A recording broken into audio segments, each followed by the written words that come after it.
Bienvenue dans Smart Bourse, votre émission quotidienne pour rester à l'écoute des marchés chaque jour sur Bismart à 17h pour la grande édition si vous nous suivez en direct, à retrouver bien sûr chaque soir en replay sur bismart.fr ou encore en podcast sur l'ensemble de vos plateformes préférées. Au sommaire de cette édition ce soir, les marchés qui ont franchi la première échéance mensuelle de cette année 2024. On a vu au cours de cette séance l'expiration de différents produits dérivés, contrats futurs sur indices notamment.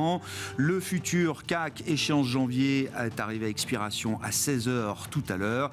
Le marché traite désormais le futur février et c'est donc l'occasion de retrouver pour la première fois cette année les trois sorciers de Smart Bourse qui nous accompagneront pour débriefer ce début d'année, cette première compensation et échéance de l'année 2024. Le bilan qu'on peut faire à date depuis le 1er janvier, c'est que les marchés sont dans une phase de digestion, une digestion plutôt légère, qui se déroule plutôt bien. On n'est absolument pas entré en territoire de correction par rapport aux sommets que les marchés ont atteints en fin d'année dernière, et même certains indices atteignent de nouveaux sommets. C'est le cas par exemple de l'indice technologique américain Nasdaq 100 qui bat ses records en ce moment même dans ce marché américain toujours très chaud. Le S&P 500 est autour des 4800 points, un petit peu en dessous, ce qui est peu ou prou son niveau record de début 2022. Une digestion donc qui se fait pour l'instant tranquillement. Et puis dans le dernier quart d'heure, comme chaque troisième vendredi du mois, jour d'échéance, nous retrouverons les équipes du Café de la Bourse. C'est Louis Yang qui sera avec nous en plateau à partir de 17h45. Le thème, c'est celui de l'investissement boursier. Bien sûr, comment investir en bourse quand on démarre sans rien ou avec un petit budget. Ce sera le sujet de cette chronique à retrouver à partir de 17h45.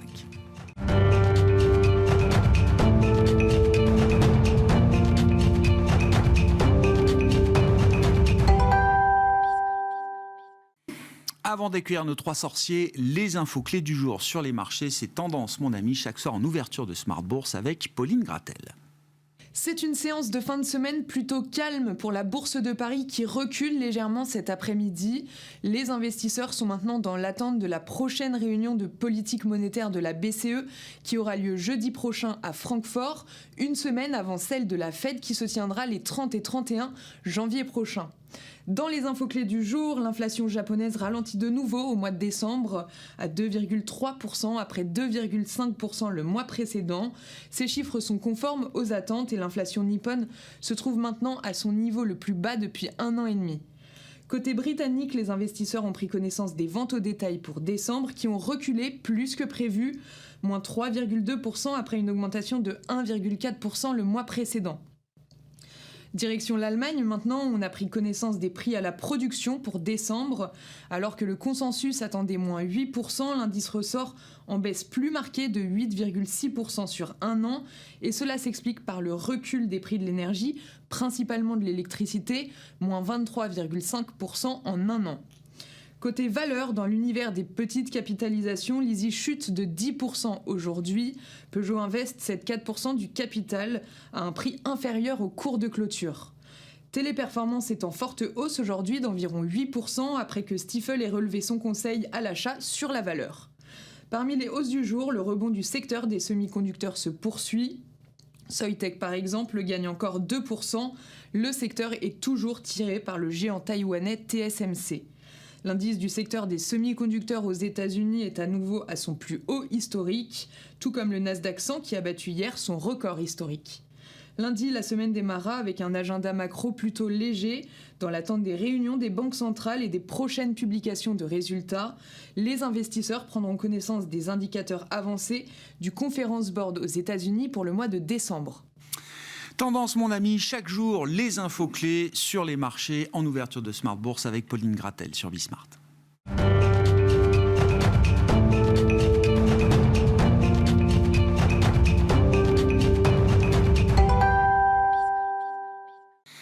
C'est la première sortie des 3 sorciers de Smart Bourse pour cette année 2024, en tout cas autour de cette table et de ce plateau. Romain Dobré avec nous, membre de la cellule Info d'Experts de Bourse Direct. Bonsoir Romain. Bonsoir. Merci d'être là. Jean-Luc Hussac à vos côtés, Perceval Finance Conseil. Bonsoir Jean-Louis. Bonsoir tout le monde. Et avec nous en visio, Philippe Béchat qui nous accompagne évidemment comme chaque mois, le président des Éconoclastes et rédacteur en chef de la Bourse au quotidien. Salut Philippe, merci de nous accompagner à distance pour cette première échéance, cette première compensation de l'année 2024. Romain, j'ai en tête la dernière compensation de l'année 2023, 15 décembre dernier, qui s'était faite au sommet, avec un CAC à plus de 7600 points. On battait nos records historiques sur le CAC, notamment à ce moment-là de la fin de l'année 2023. Où est-ce qu'on en est un mois après? Visiblement un petit cran en dessous, mais loin d'être dans un schéma de correction à ce stade. C'était un peu le meilleur scénario qu'on pouvait envisager. On perd 3,25% sur l'échéance. On compense cette échéance du mois de janvier à 7361,10, 247 points de baisse. Donc oui, un mouvement qui reste de consolidation qui reste canalisé. Après, ce qu'on avait décrit en fin d'année comme un moment, sinon d'euphorie, en tout cas d'extrême complaisance, avec peu de soutien sur les marchés, une position ouverte qui n'avait pas accompagné un mouvement de hausse qui était en partie porté par des rachats de short, en partie par de la détente quand il y a une perspective de baisse de taux d'intérêt dans le cours de l'année 2024. Les banquiers centraux ont beau essayer de doucher les espoirs, manifestement les opérateurs le vivent très très bien, et donc c'est un peu le meilleur scénario de consolidation qu'on pouvait imaginer, en tout cas jusque-là. Ce qu'on peut dire, c'est qu'il n'y a pas beaucoup d'intérêt toujours du côté des marchés dérivés. L'Eurostoxx, depuis qu'on s'était vu le 15 décembre dernier, a perdu environ 1,51%. Je dis environ parce que de clôture à clôture, parce que j'ai pris la position ouverte après l'échéance pour qu'elle soit significative. D'accord. Et depuis, la position ouverte sur l'Eurostoxx a progressé de 5,45%. Elle s'établit à 2 750 000 contrats. La moyenne précédente, c'était plutôt 4 millions de contrats sur l'Eurostoxx. Donc, il y a un tout petit peu de pression baissière. 5%, c'est de l'ordre du technique plus qu'autre chose. Maintenant, ça nous donnait l'idée qu'effectivement, il y avait ce risque de petit trou d'air qu'on a connu dans la semaine, mais le trou d'air a été quand même très très vite comblé par un rebond hier quasi équivalent au trou d'air. Aujourd'hui, on comble un peu, donc on est installé à un petit cran plus bas. En fait, on latéralise sur beaucoup d'indices européens. C'est pas le même cas sur les indices américains qui, eux, montrent des forces assez incroyables de résilience. Tout ça, il faut le dire, dans des positions ouvertes et dans de l'intérêt qui restent assez moyens aussi. Il y a des phénomènes techniques, on va voir comment ça se passe. En fait, on est en situation clairement d'attente quant à la saison des publications qui arrivent. Ouais. Et je pense que c'est ça qui va donner le là. On peut dire, pour finir du côté des marchés dérivés, que pour les couvertures, dans les portefeuilles, on était complaisant, on est repassé à optimiste, c'est-à-dire qu'on n'est pas du tout en zone d'alerte. Les opérateurs sont détendus. Manifestement, ils ont du cash aussi, ce qui explique le mouvement en partie. On reste avec une volatilité, si on regarde le VIX, qui est situé entre 12,10 et 15,40. C'est la zone que j'ai arbitrairement qualifiée de complaisance. On n'est pas en euphorie, ce qui serait un cran plus bas pour la volatilité, donc un cran de risque supérieur. On n'est pas non plus en optimisme, c'est-à-dire qu'on reste dans un niveau de volatilité qui est relativement bas sur une moyenne historique, qui peut se prolonger très longtemps et qui, pour l'instant, est travaillé de façon aussi technique que les indices. Ouais, c'est ça. Donc, on n'a pas d'éléments très surprenants. Le trou d'air, on l'avait donné dans la semaine. Il s'est produit à 3 points près. Tout est assez calibré, millimétré. C'est la spéculation qui arbitre beaucoup. Ce qui va être vraiment intéressant, c'est de déterminer quelles sont les vraies forces en présence. Pour l'instant, on constate que sont plutôt les secteurs défensifs qui ont le vent en poupe. Mais depuis c'est-à-dire hier, télécom, santé, on a vu effectivement. Et alors, food and beverage, mais j'aime pas donner de secteur parce que justement, c'est le gros pari qu'on fait cette année. Je pense qu'il va falloir regarder beaucoup en dehors des indices et faire vraiment du stock picking. Je sais qu'on le dit souvent, mais cette année, ça a l'air d'être plus le cas que d'habitude. Il va y avoir une grande disparité, à mon avis, au sein des valeurs. Et si on regarde ce qui se produit au sein de l'indice CAC 40, il y a déjà des grosses disparités depuis ce début d'année. Et les stars précédentes, on l'avait déjà évoqué un peu, dont le luxe notamment, ont plus de mal. La technologie, ça repart un peu et ça va peut-être être plus le cas. Il y a des choses plus solides qui se mettent en place. Pour le luxe, même s'il peut y avoir des rebonds, je reste plus mitigé. Et en tout cas, les publications vont donner le là. Donc, intéressant, juste sur le luxe, parce qu'on a eu cette semaine la première publication de Richemont. LVMH publiera dans les prochains jours. Malgré une croissance en ralentissement, on a vu quand même qu'un certain nombre de nouvelles négatives avaient pu être intégrées par les marchés, puisqu'on a vu quand même un gros rebond de Richemont, 10% à Zurich, et que l'ensemble du secteur a plutôt eu tendance à rebondir au cours de cette séance de publication de Richemont. Mais ça ne change pas la donne pour le secteur, vous dites aujourd'hui, Romain.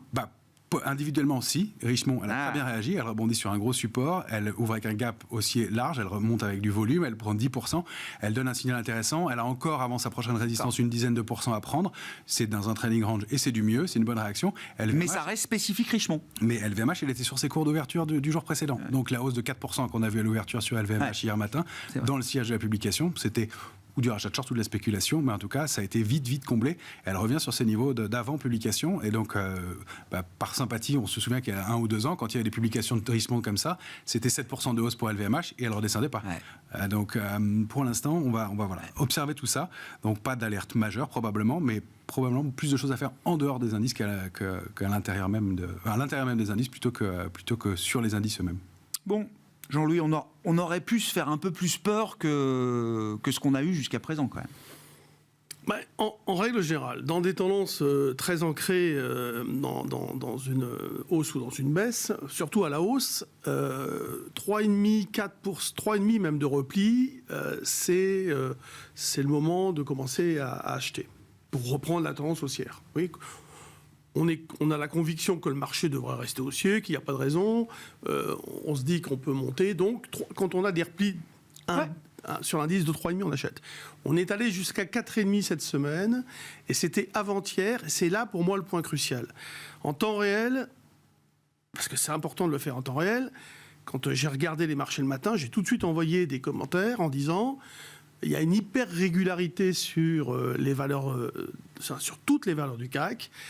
Il y a des investisseurs, des hedge funds, etc., qui vendent un petit peu d'indices pour se protéger, c'est visible. Donc, que fait l'arbitragiste ? Il achète l'indice et il vend le panier. Bon. Et puis voilà. Et on voyait bien qu'il n'y avait pas de secteur ciblé ou bien de valeur ciblée. Bon, ça, c'était pour l'indice. Donc, on se disait que le marché, il n'était pas dangereux. On pouvait donc continuer d'acheter éventuellement.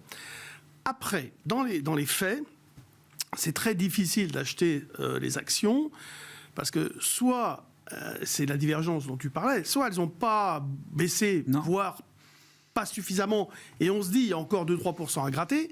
Pour des belles valeurs, c'est pas encore des screaming buys, c'est pas encore des moments d'achat d'opportunités importantes. Safran, par exemple, elle est revenue au plus haut, elle est passée par un petit repli, mais rien du tout. Et voilà.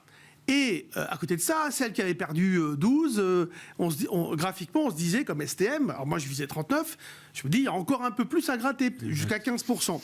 Alors on patiente, et puis c'est quand même difficile, on a peur que le marché rebondisse. Donc il y a une grande disparité, et il y a beaucoup de volatilité sur les actions. Individuelles. D'une manière très désordonnée. D'accord. Et ça part dans tous les sens. Par exemple, on avait shorté Soitec et je disais 133, c'est le double appui.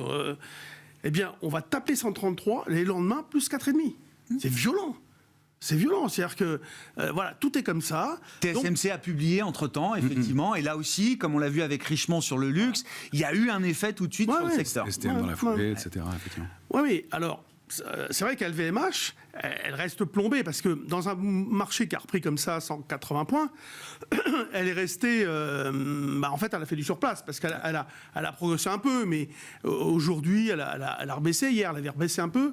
Voilà, c'est vrai que pour l'instant... Mais l'arbitrage, je ne sais pas si vous vous souvenez, achat LVMH, vente Kering restant la plus mal aimée de toutes celles du luxe. Là, le spread s'écarte. Il s'est écarté depuis tous ces derniers temps. Regardez, Kering, c'est une catastrophe.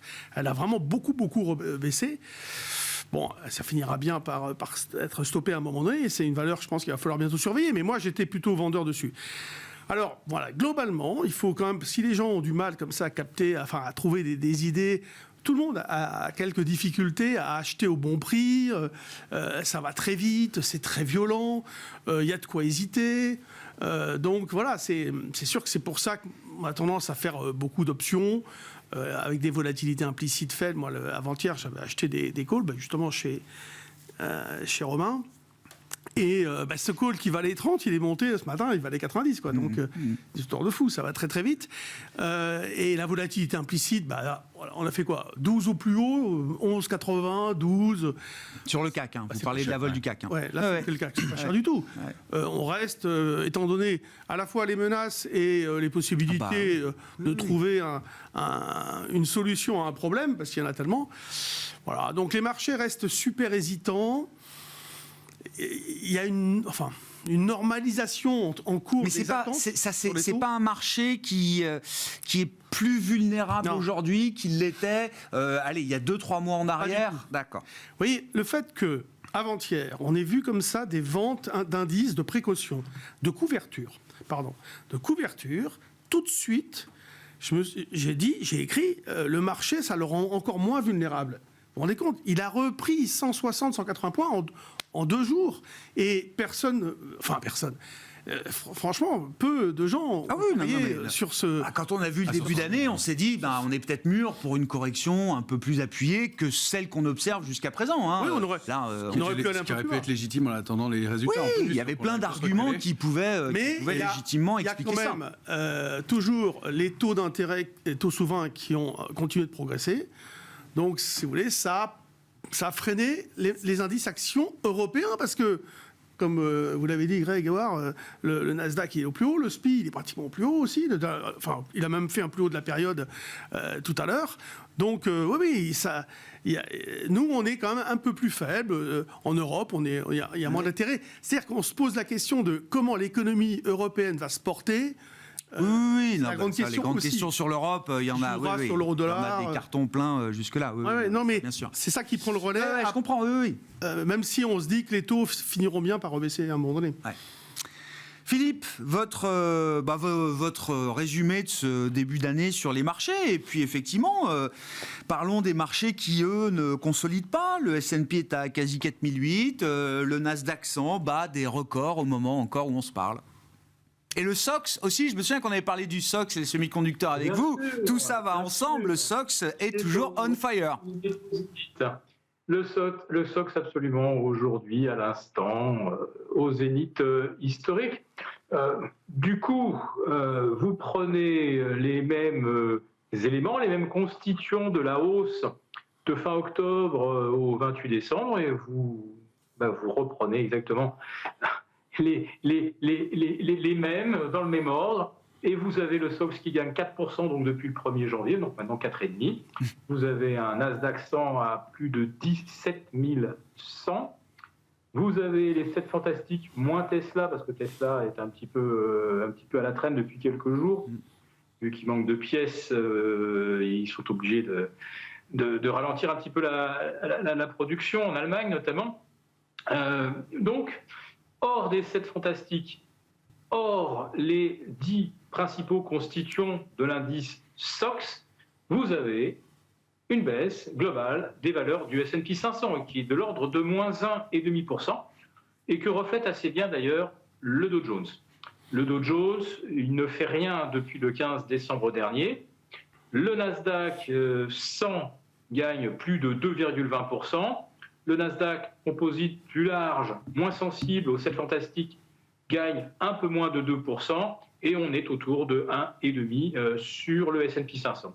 Et puis vous avez en face donc nos indices européens qui, eux, sont en repli de moins 1,5%, voire un petit peu plus maintenant pour le CAC depuis le 15 décembre dernier. Et la Chine est à combien La Chine est à combien depuis le 15 décembre? Ça doit être à moins 5 déjà depuis le début de l'année, la Chine, Philippe.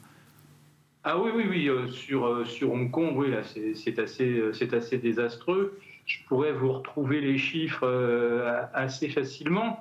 Il y a une espèce de gueule de crocodile, d'ailleurs incroyable, entre le Nasdaq l'année dernière, qui fait 42%, et vous avez l'indice CSI 100, le Shenzhen Composite, qui sont à moins 15, enfin bref, un différentiel de près de 60% entre un investissement sur des technos US et un investissement également sur des technos chinoises.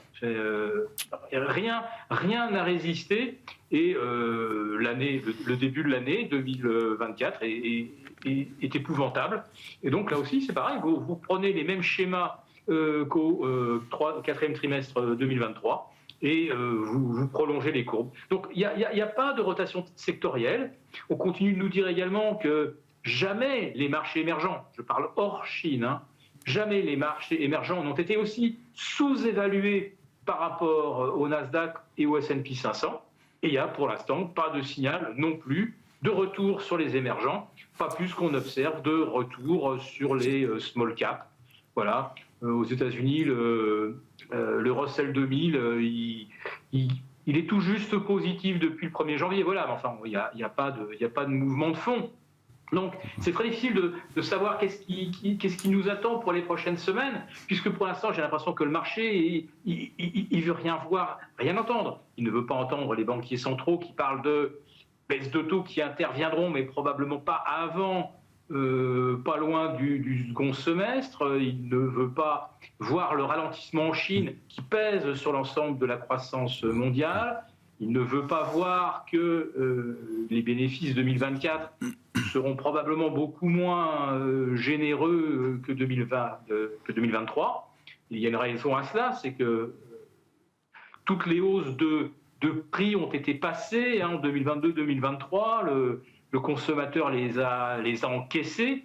Puis maintenant, le consommateur, il ne peut plus. Donc, on ne peut plus monter les prix. Voilà, on a mangé tout le pain blanc en 2023. Mais pour l'instant, le marché refuse absolument de voir que pour 2024, ça pourrait être un crouton un peu sec. Donc, je ne sais pas, il y a une volonté pour l'instant du marché de ne absolument pas vouloir se reconnecter au réel.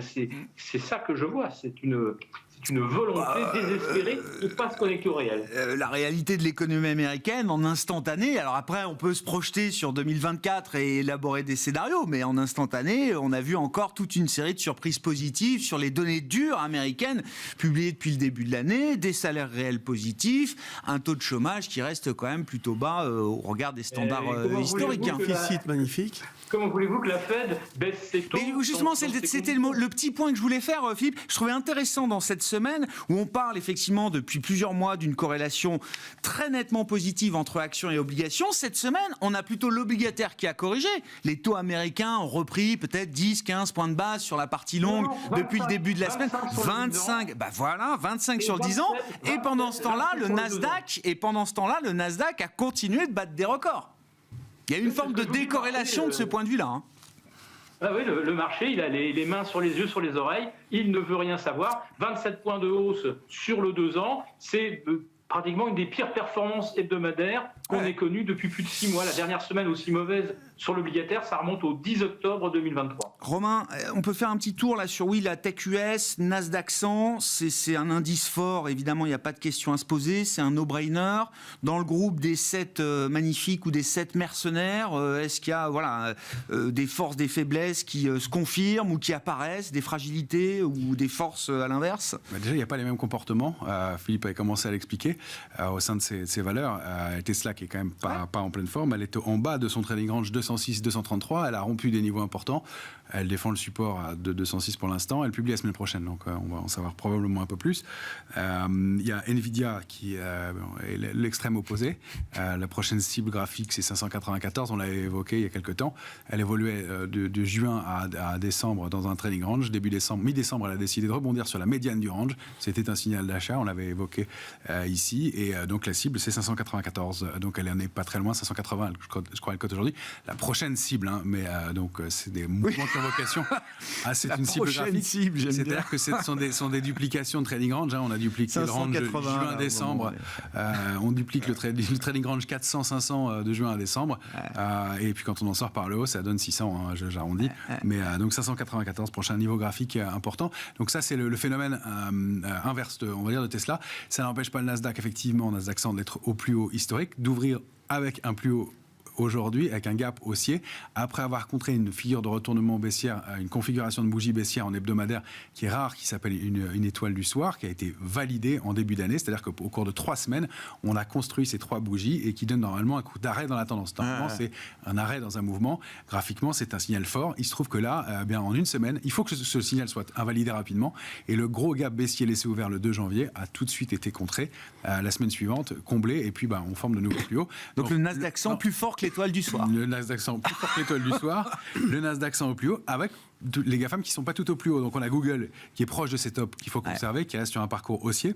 On a Amazon qui est sous une résistance importante, mais pas à ses tops, sous 58,70 qui est à déborder. On a Apple qui est dans un trading range, elle rebondit bien avec un gros gap hier, mais dans un trading range 180,25, 194,30 qui est proche de ses tops, mais elle est plutôt dans la moitié basse du range. Microsoft, elle forme de nouveau plus haut. Sa prochaine cible, c'est 405. Et puis si on veut faire des projections, on peut aller chercher 445. Pourquoi pas? J'étais à m'amuser à prendre des projections un peu plus lointaines pour un parcours qui reste manifestement haussier. Encore une fois, les résultats diront si c'est bien le cas.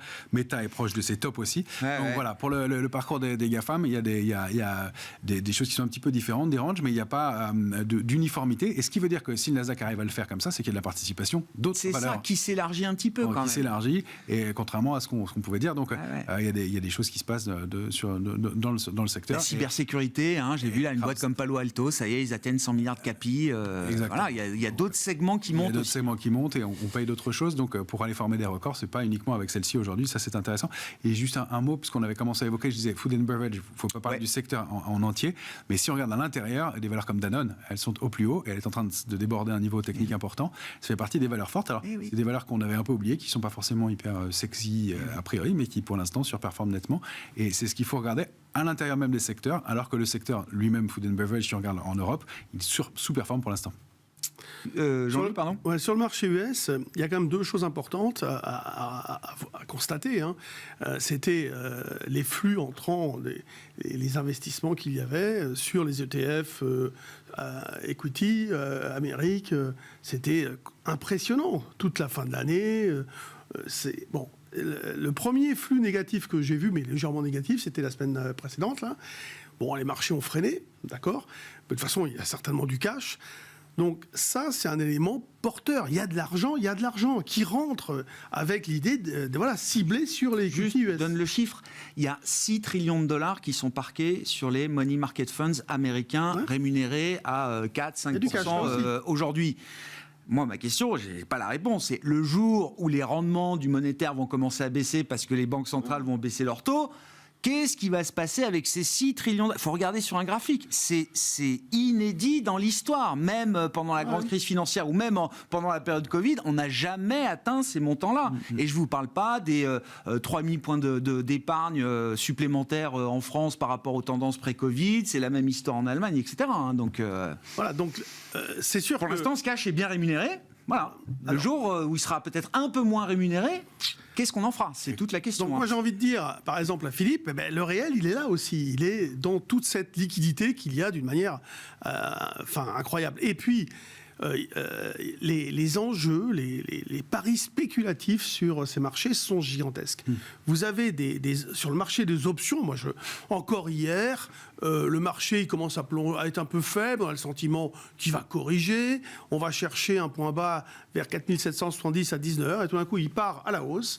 Et donc là, on s'approche de 22h, donc ça monte, donc il faut acheter, ils achètent, on va chercher 4818, 15, 18, un truc comme ça, et puis ce matin, on continue doucement, et on va chercher un point haut à 40, et puis là on fait le mouvement inverse. Donc on a des volatilités et des amplifications de mouvements dues aux couvertures à réaliser sur les options qui provoquent des mouvements, des peurs chez certains vendeurs ou autres acteurs du marché. Je repasse la parole à Philippe sur cette histoire de où vont aller ces 6 trillions de dollars parqués sur les money market funds américains le jour où la Fed, pour une raison ou une autre, décidera de commencer à baisser ses taux directeurs effectifs, Philippe. Ça en fait de l'argent quand même là.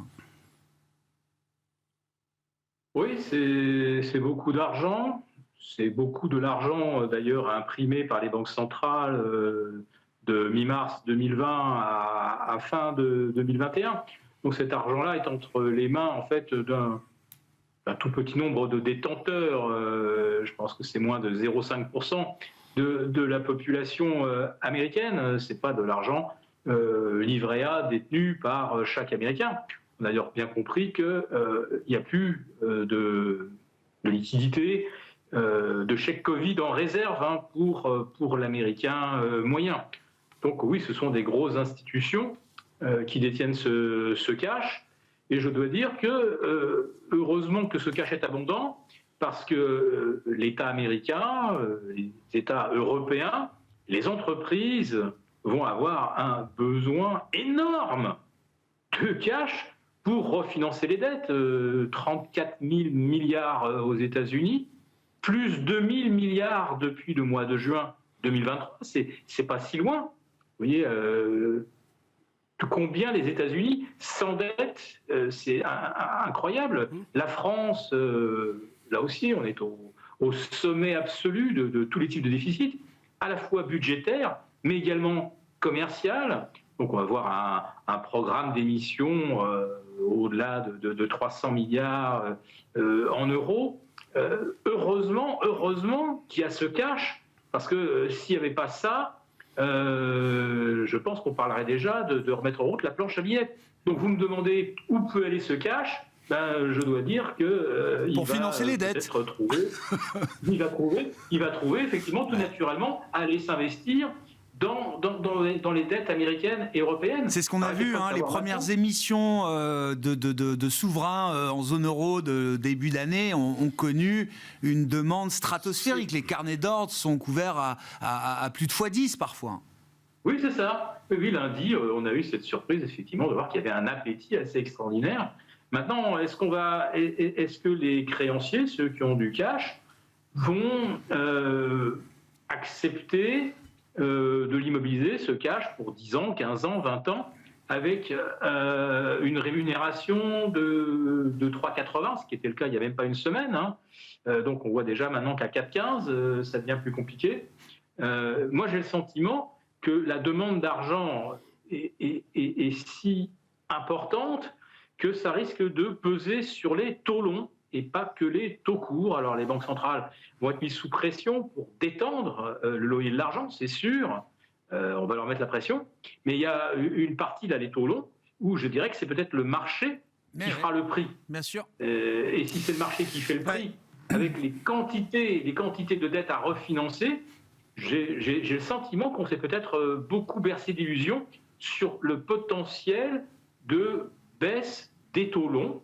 Peut-être qu'on verra 3,5, pourquoi pas, mais qui peut exclure qu'on voit 4,5 dans les 2-3 prochains mois. Ça serait un scénario totalement aux antipodes du consensus quasi univoque du 15 décembre dernier. Mais regardez la situation, les effets de base, c'est terminé en ce qui concerne l'inflation. On a des hausses de salaire qui vont devoir être répercutées dans les prix finaux. On a une baisse, alors en France et en Europe, très inquiétante de la productivité. C'est un peu meilleur aux États-Unis, mais c'est pas non plus sensationnel. Je dis que les marchés ont énormément rêvé fin 2023 et qu'à l'instant où on se parle, et je le redis, ils ne veulent pas se réveiller. C'est sûr que pour l'instant, il n'y a pas eu d'ajustement. Aucun des agents économiques ou des groupes d'agents économiques ne s'est ajusté, pas plus les États avec des niveaux de dette 15 points supérieurs à ce qu'on avait avant et effectivement les entreprises aussi avec des taux de marge qui restent spectaculairement élevés, que ce soit en Europe ou aux États-Unis. Le dossier small cap, il faut qu'on en parle, bien sûr. Je me souviens un peu de ce qu'on se disait fin d'année. Il y avait eu un début de réveil, ou en tout cas un frémissement. La dernière fois qu'on s'est parlé le 15 décembre, c'était pour se dire, tiens, il y a des trucs un peu nouveaux qui se passent sur quelques valeurs spécifiques. On voyait des plus 10, plus 15, plus 20, plus 30, plus 40. Parfois, ça va très très vite dans cet univers-là. Un mois après, qu'est-ce qu'il en est, Romain ? Mais ça reste le cas. C'est-à-dire qu'il y a toujours beaucoup d'activités sur des dossiers spécifiques. Et donc, on voit des dossiers qui partaient vraiment à la casse. Je parle vraiment de petite capitalisation, des dossiers très compliqués, pas beaucoup de liquidité du tout. C'est quelques centaines de titres échangés et sur lesquels il y a des regains d'intérêt. Alors, purement spéculatif, mais là où on voyait du flux possible revenir, ce qui n'avait pas encore été le cas, ça se traduit par Éventuellement, si on regarde un indice mid-caps italien, sur lequel il y a un peu plus d'éléments et un peu plus de force, pour le reste, c'est pas franchement le cas. En revanche, il y a beaucoup de spéculation et il y a des mouvements qui sont assez impressionnants sur des titres très en retard. Alors, c'est là où il faut faire un travail, encore une fois, de discrimination, de technique et de fondamental, parce qu'il y a des dossiers qui repèrent avec rien du tout, qui sont des pièges à probable augmentation de capital et autres, et qui donc sont vraiment à travailler avec parcimonie. Mais il y a une très forte activité dessus. On voit des écarts qui sont vraiment intéressants. Alors, activité de trading, mais pas de fonds, pas de flux. Pour l'instant, ça resterait, si vous voulez, le premier pic haussier d'un mouvement qui sera à construire. C'est-à-dire qu'on baisse de façon de long terme, et puis on réagit sur des supports majeurs ou sur des supports de long terme. Il y a une réaction haussière, un pic, et ce pic-là, il est peut-être la base pour une reconstruction haussière. Et c'est ça qu'on va devoir observer dans les prochains jours, prochaines semaines, prochains mois, parce que dans le comportement des opérateurs, on voit qu'on ne veut plus payer trop cher les valeurs, qu'on va chercher des dossiers en retard et qu'il va y avoir un travail fait d'analyse fondamentale sur des dossiers qui ont sous-performé et qui bien peuvent présenter de l'intérêt. Donc il y a des choses à faire sur les valeurs individuellement, il y a quelques dossiers comme ça à regarder, plutôt mid-caps pour l'instant. Dans les small, il va falloir voir comment elles se comportent et être technicien et fondamentaliste en plus. Et là, je pense qu'il y aura des choses intéressantes, mais ça reste pour l'instant très ténu et c'est pas un mouvement de fond qui s'est vraiment mis en place. Il y a beaucoup de spéculation, beaucoup d'arbitrage intraday. Après, on voit des acheteurs un peu plus fondamentaux, on voit des activités sur capital, on voit des opérations menées ou par des industriels, exactement, ou par du private equity, etc. Donc, voilà, c'est cette catégorie d'investisseurs aujourd'hui qui achètent des small caps. Exactement. Et il n'y a pas que de la spéculation et du trading, mais pour moi, ça reste les prémices et le début d'un mouvement qui n'est pas encore validé, qui n'est pas encore étayé, qui n'est pas encore en place, mais comme c'est la logique et c'est le comportement. En revanche, on voit pour des dossiers qui étaient très en retard et qui avaient anticipé des baisses de taux, un repli qui se fait assez marqué. Je pense notamment aux valeurs qui toutes sont liées aux énergies renouvelables. Celles-là, elles avaient donné un pic de hausse et ses revenus. Pour des plus grosses capitalisations, on avait parlé pas mal du secteur de l'immobilier. On voyait un pic haussier, on a atteint des cibles graphiques et depuis, on a bien fait de sortir. C'est une consolidation qui se met en place. Donc il y a aussi ce phénomène-là.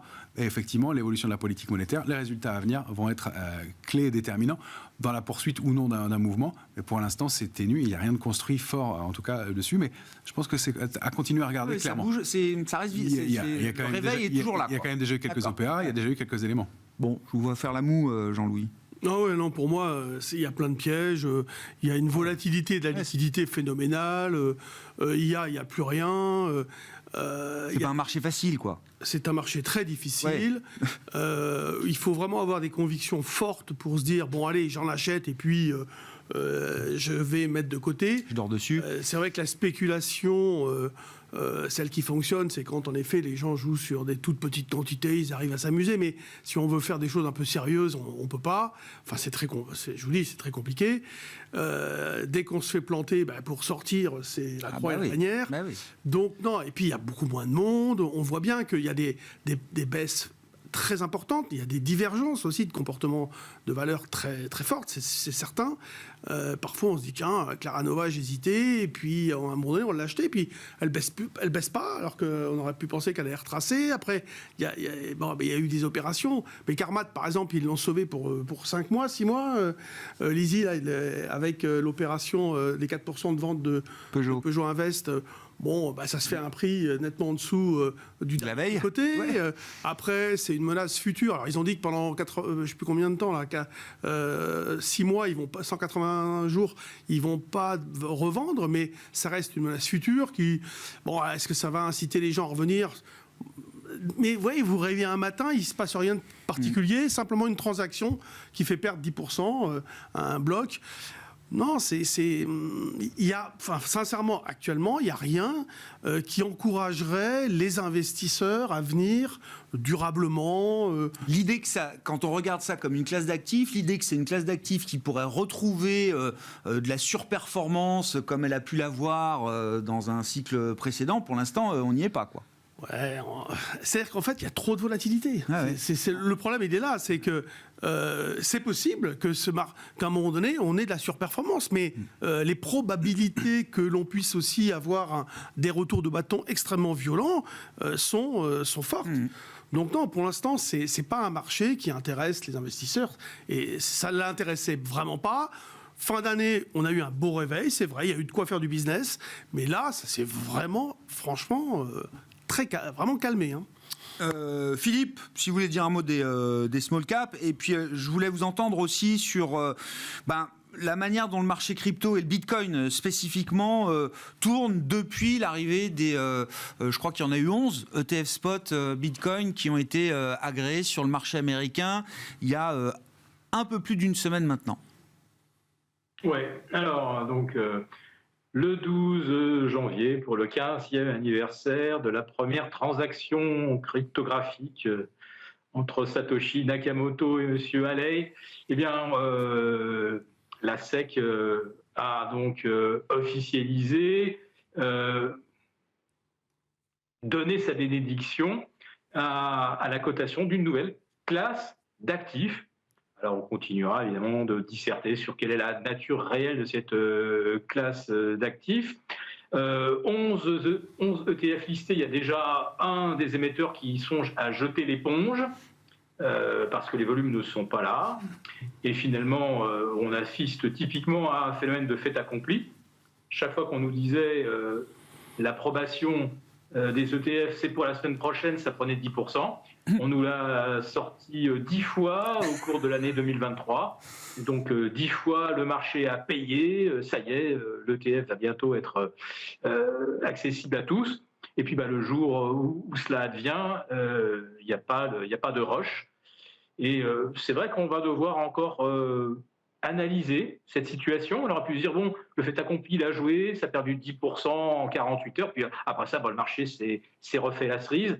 Voilà, c'était il y a une semaine exactement. Et là, pour l'instant, il ne se passe pas grand-chose. Curieusement, il n'y a pas vraiment d'intérêt sur l'ETF Bitcoin. Alors, oui, il y a des choses qui devraient le soutenir. On parle du halving en avril. Puis en même temps, on se dit, mais comment les mineurs vont rentabiliser maintenant le minage, puisque son coût augmente fortement, la récompense est réduite de moitié. Et pourquoi travailler dans ces conditions ? Et puis, on ne voit pas, en tout cas, ni BlackRock, ni de très, très gros intervenants remplir les soutes de Bitcoin pour pouvoir ensuite, éventuellement, développer leur propre stratégie. J'avoue que je suis surpris, comme beaucoup, de ce non-événement du listage des ETF. Alors, un petit mot des small caps. Je persiste à penser qu'effectivement, il y a des tas de dossiers extraordinaires avec des PER de 5, 6, 7. Si on a du temps devant soi, il faut y toucher. Et puis, je vais quand même terminer sur une note optimiste. J'ai quand même vu aujourd'hui Accor et AXA passer des niveaux de résistance importants, voire AXA battre un nouveau record historique. Alors, je ne sais pas, y aurait-il peut-être un début de rotation sectorielle ? Bon, on en saura plus lundi. Bon, les financières n'ont pas démérité en Europe, quand même, hein, loin de là. Hein. Voilà, le secteur financier au sens large, contrairement à ce qu'on entend toujours, a quand même plutôt bien tenu. Il y a du dividende, il y a du retour de cash aux actionnaires. C'est quand même des valeurs aujourd'hui qui sont quand même bien plus solides qu'il y a encore quelques années. Je sais pas, petite tour de table là, sur les intérêts qu'on peut avoir en tête en termes de valeur. Vous nous dites que c'est du stock picking. Alors je ne sais pas, où est-ce qu'on regarde, où est-ce qu'on cherche, Romain pour, Alors déjà, pour illustrer le manque d'intérêt à court terme, là, ce soir d'expiration, le volume sur le CAC, 2,7 milliards. Oula. C'est moins que d'habitude. C'est moins que dans le rebond d'hier. Et c'est moins que dans la baisse du jour précédent pour un jour d'échéance. C'est-à-dire que, et j'ai vérifié à 17h40. C'est vrai, oui, il n'y a pas de bug cette fois, on n'a pas. Donc pour l'instant, non, c'est ça. Donc voilà. Donc ça, une échéance morne. Et donc voilà, toute la baisse qu'on a connue tout au long de la journée d'une centaine de points sur le futur CAC 40, elle s'est faite encore une fois dans pas grand-chose, beaucoup de spéculation. On est toujours dans une situation d'attente. Oui, alors moi je notais quelques dossiers. Il y a des dossiers qui se comportent très bien. Vetoquinol, par exemple, si on peut regarder les petites. Infotel, elle est sur un niveau de support. Là, je parle de petites capitalisation, donc attention sur la liquidité, sur le niveau de risque, sur la volatilité. Nous, on a pris un pari sur Compagnie des Alpes. C'est un peu saisonnier, pourquoi pas. Je crois qu'il publie la semaine prochaine aussi. Elle est au milieu d'un grand triangle symétrique. Elle n'a pas fait grand-chose depuis 2 ans, 3 ans.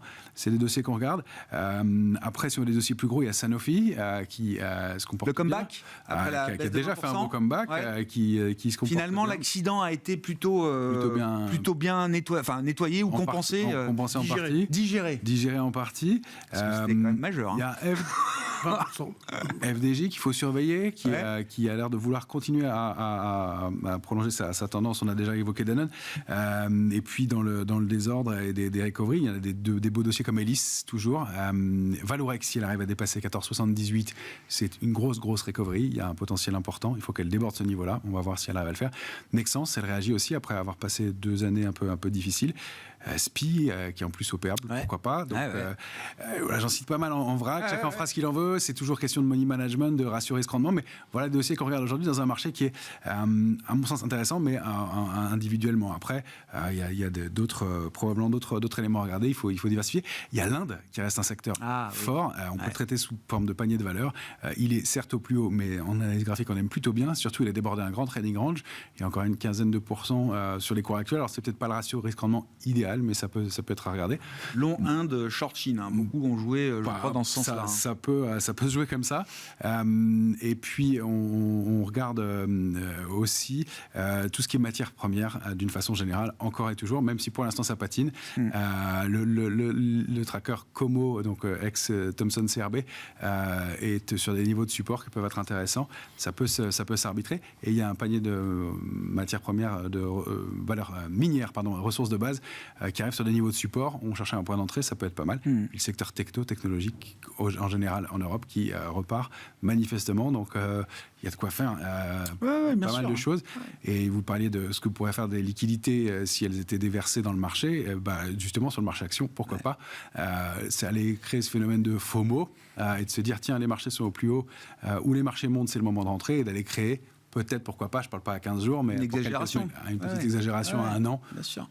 Ça pourrait être un bon déversoir. Possible, dans les radars, c'est possible. Oui, c'est plus que possible. Non, mais si c'est dans un an, on aura le temps d'en reparler. J'ai un biais. Dans les scénarios un peu long terme que vous élaborez, c'est quelque chose qu'on peut avoir en tête. Envisageable. Un mot pour finir, Jean-Louis. Un mot quand même du Forex. Je notais que l'eurodoll est redescendu un peu d'un cran. On avait fait un 11 en fin d'année dernière. Bon, voilà, on est plutôt autour de 1,08, 1,09, quoi. La tendance haussière long terme de l'euro-dollar n'est pas infirmée. Donc l'idée, si vous voulez, principale, c'est de tenter des achats sur repli. Jusqu'à quand ? Jusqu'à qu'il n'y ait pas un signal inverse. Donc, d'une manière un peu agressive, on pouvait penser à un 0,730, voire à un 0,630, mais pour l'instant, on est au-dessus de ces niveaux. Ce qui est étonnant, c'est vrai que là, il y avait tout pour que l'euro rebaisse un peu plus, et puis il tient bien, il tient autour de 1,0880, qui est un point important.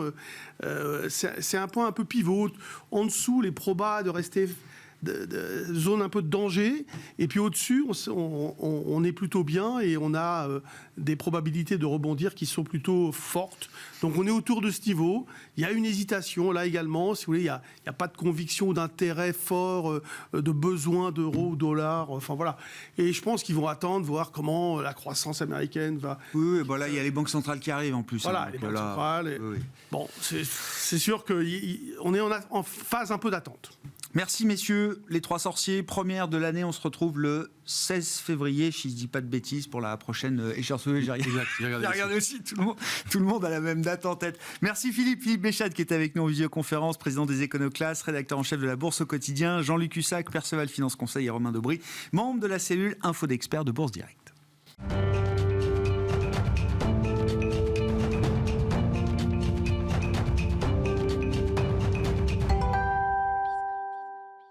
Dernier quart d'heure de Smart Bourse, nous sommes le 3e vendredi du mois, jour d'échéance sur les marchés, et c'est également le jour où nous retrouvons les équipes du Café de la Bourse dans ce dernier quart d'heure de Smart Bourse, et c'est Louis Yang qui nous accompagne, cofondateur du Café de la Bourse. Bonsoir Louis. Bonsoir Grégoire. Merci beaucoup d'être là. Alors le sujet de la chronique, c'est comment investir en bourse avec un petit budget, mais c'est vrai que l'idée c'est comment démarrer en bourse en partant de rien.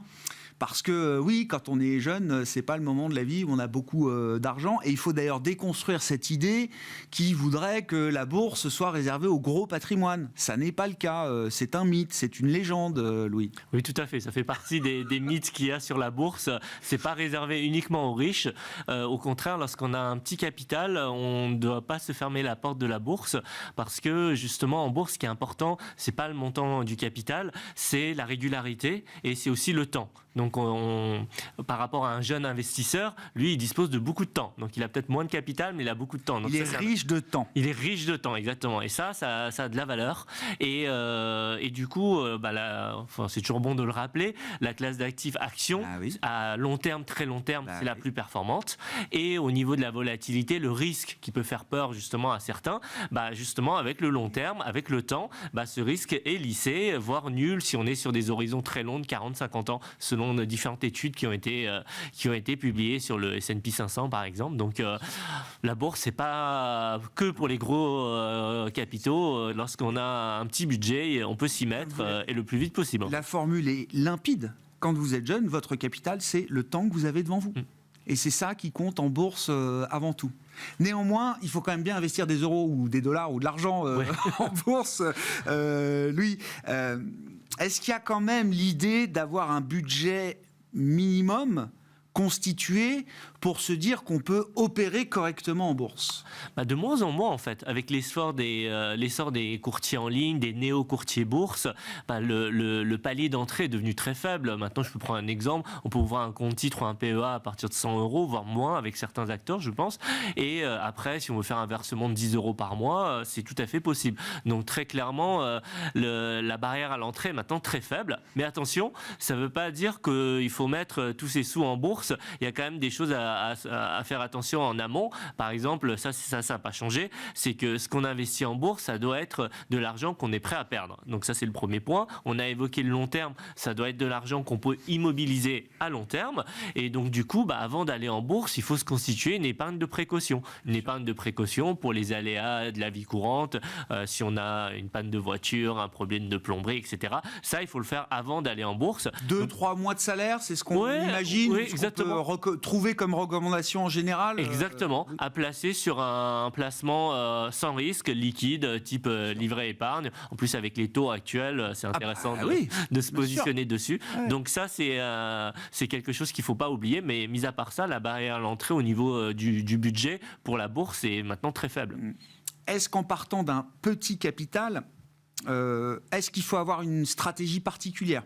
Est-ce qu'il y a une stratégie ou des stratégies adaptées à ceux qui ont un petit budget ou un petit capital? Je pense que la meilleure stratégie pour un petit capital, pour quelqu'un qui débute ou qui peut mettre en bourse qu'un petit budget, c'est de faire un plan d'investissement. C'est-à-dire faire un versement programmé, idéalement en début de mois, tous les 5 du mois par exemple, avec un montant fixe. Si je reprends l'exemple du 100 €, 100 € mis en bourse automatiquement via un plan d'investissement, ce que les anglo-saxons appellent le dollar cost averaging. Ouais. Et donc du coup, avec ça, ça a quand même pas mal d'avantages. Un, ça va nous lisser le point d'entrée en bourse. Donc lorsque les marchés sont un peu trop hauts, on a le risque du market timing qu'on évite en faisant ça.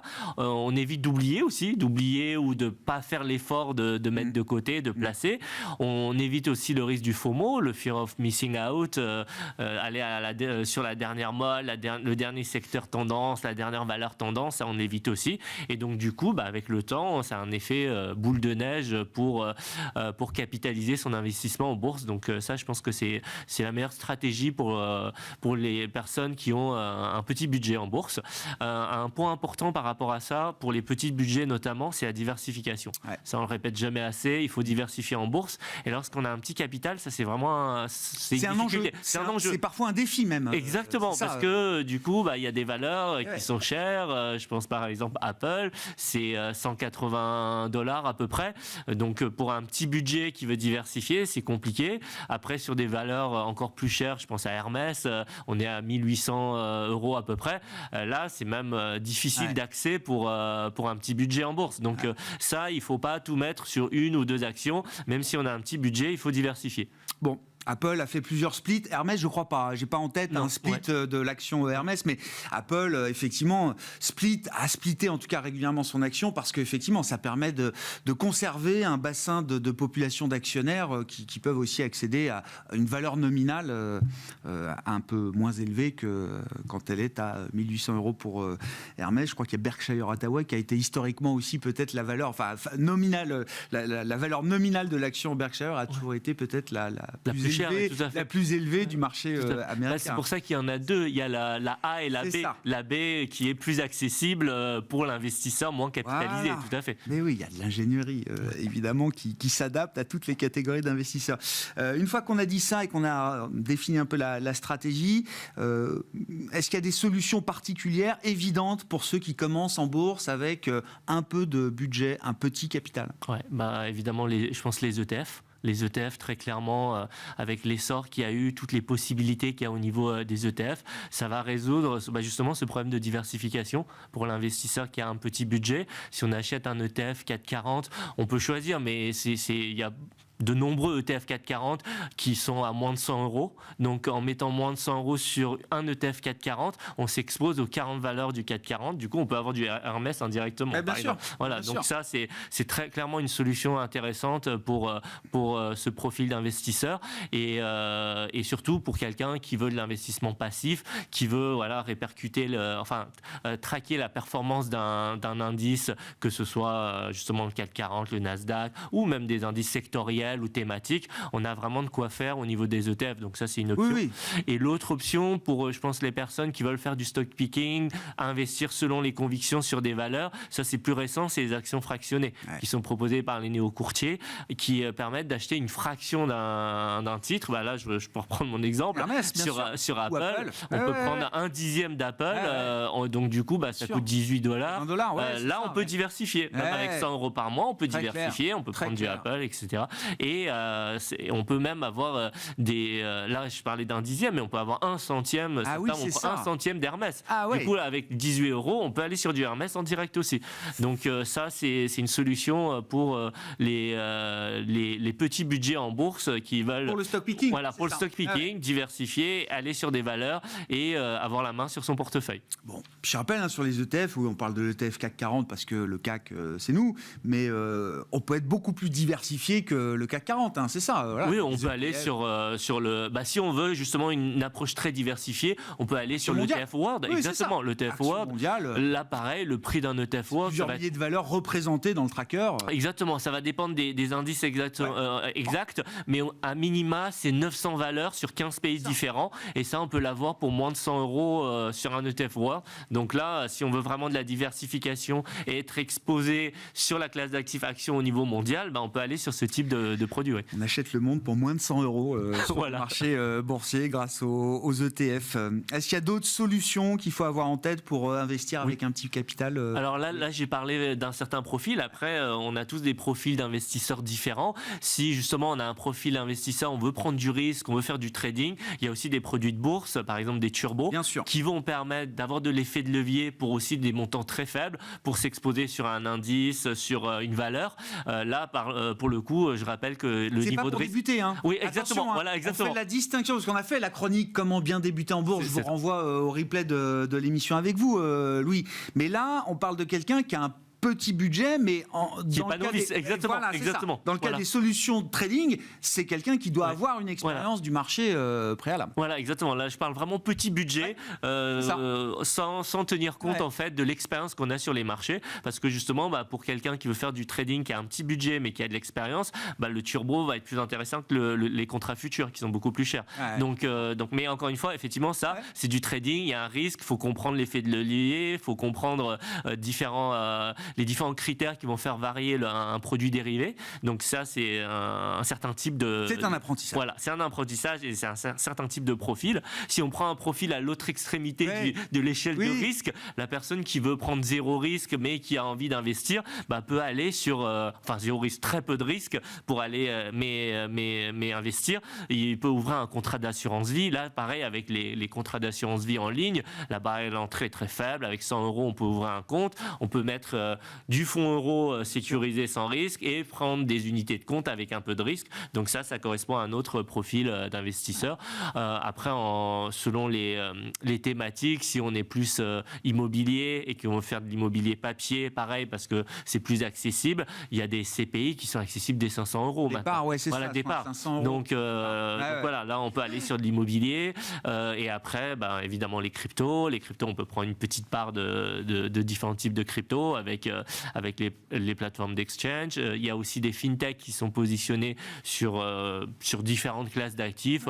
On peut aller sur de l'or, sur des placements alternatifs type montre, de l'or. Enfin voilà, il y a vraiment de quoi faire en fonction de ses objectifs, de ses appétences. C'est pas parce qu'on a un petit capital qu'on aura accès à un univers restreint en matière d'investissement. C'est ça qui a beaucoup changé ces dernières années. Exactement. J'imagine.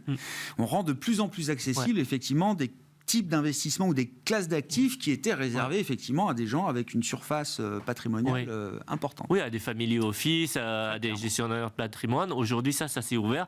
Par contre, au niveau de l'apprentissage, de l'expérience, des compétences, ça n'a pas changé. Ça n'a pas changé. C'est toujours la même Les histoire. placements alternatifs, c'est comme le trading. Il faut bien comprendre le fonctionnement. C'est plus complexe que les classes d'actifs classiques. Donc, avant d'y aller, il faut faire attention.